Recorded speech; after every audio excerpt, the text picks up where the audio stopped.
So after looking at the crime scene, speaking to one particular eyewitness who had never been interviewed by police, who told me it was him that kicked open the door, then speaking with the young woman and the girlfriend who were actually in the apartment when it happened, I learned the facts of the story. And after meeting with police and the police chief, I have to give him credit. He was absolutely very open and transparent about this investigation. He was not arrogant.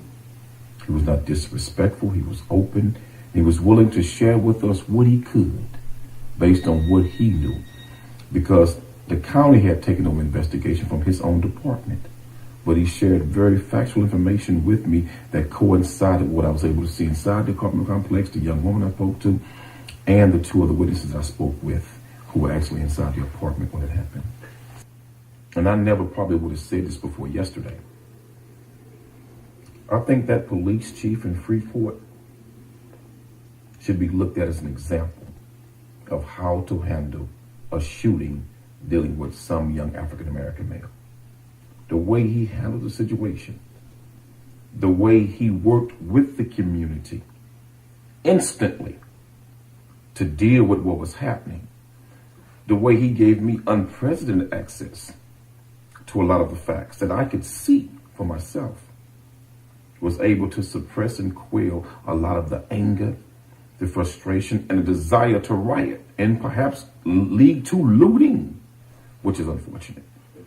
But that police chief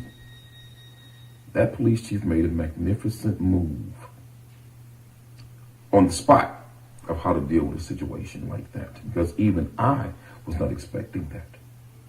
But when men of character and intelligence will see the facts, no matter where the facts lie, and stand on side of the truth, I think that's the middle ground. Truth should be the middle ground for the community and for the public and for the people.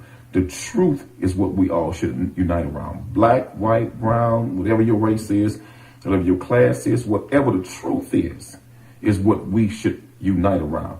There shouldn't be two sides. There should be one side, the truth, and everybody side with the truth once we're able to gather all the facts.